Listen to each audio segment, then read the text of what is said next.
Assalamualaikum warahmatullahi wabarakatuh. Di sini saya akan menjelaskan tentang bab berikutnya, yaitu tentang cukai.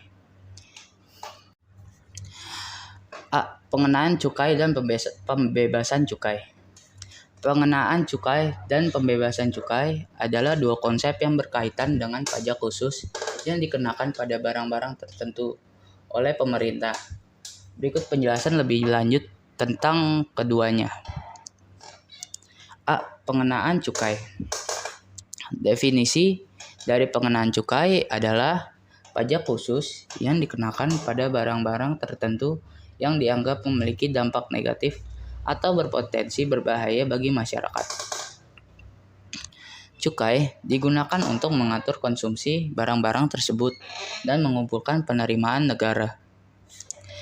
Contoh barang yang dikenakan oleh cukai adalah barang yang biasanya dikenakan adalah meliputi alkohol, bir atau anggur, tembakau, rokok atau cerutu, minuman manis beralkohol, bahan bakar, kendaraan mewah, dan barang-barang mewah lainnya. Tujuan dari pengenaan cukai adalah untuk mengurangi konsumsi barang-barang tertentu yang dianggap berpotensi berbahaya atau merugikan bagi masyarakat. Cukai juga berkontribusi pada pendapatan negara. 2. Pembebasan cukai. Pembebasan cukai adalah praktik yang mengeluarkan atau mengurangkan jumlah cukai yang biasanya dikenakan pada barang-barang tertentu. Pembebasan cukai ini dapat dilakukan untuk tujuan tertentu, seperti insentif, ekonomi, sosial, atau lingkungan.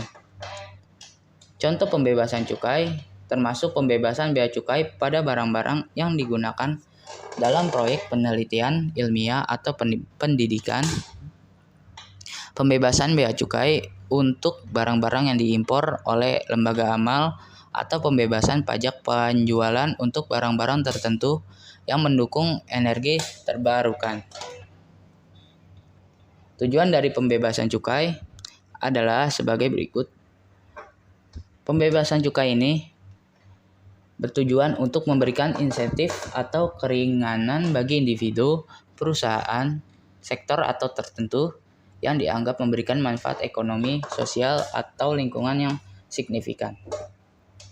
Pemerintah menggunakan cukai dan pembebasan cukai sebagai alat kebijakan untuk mencapai berbagai tujuan, termasuk mengendalikan konsumsi barang berpotensi berbahaya, mendapatkan penerimaan negara, memberikan insentif ekonomi, dan mendukung proyek-proyek sosial lingkungan tertentu. Peraturan tentang jenis barang yang dikenakan cukai, tarif cukai yang berlaku, serta persyaratan dan ketentuan pembebasan cukai akan bervariasi tergantung yurisdiksi dan adapun ketentuan pembebasan cukai. Berdasarkan pada Undang-Undang Nomor 11 Tahun 1995 dan Undang-Undang 39 Tahun 2007 tentang cukai, pemerintah memberikan fasilitas dalam pemungutan cukai yang berbentuk dua hal, yakni tidak dipungut cukai dan pembebasan cukai. Secara definisi, pembebasan cukai merupakan fasilitas yang diberikan kepada pabrik, pengusaha tempat penyimpanan, atau importir untuk tidak membayar cukai yang terutang. Merujuk pada PMK 173 tahun 2019, pembebasan cukai dapat diberikan atas 7 hal berikut. Pertama, berdasarkan pasal 2 PMK 172 tahun 2019, pembebasan cukai dapat diberikan atas etil alkohol yang berasal dari pabrik, tempat penyimpanan, atau yang diimpor, yang digunakan sebagai bahan baku atau bahan penolong dalam pembuatan barang akhir, bukan BKC. Kedua, pembebasan cukai atau BKC yang digunakan untuk proses produksi terpadu sebagaimana diatur dalam pasal 7 PMK nomor 172 tahun 2019. Yang ketiga, ada pasal 10 PMK nomor 172 2019 mengatur pembebasan cukai atas BKC yang digunakan untuk keperluan penelitian yang mengembangkan ilmu pengetahuan.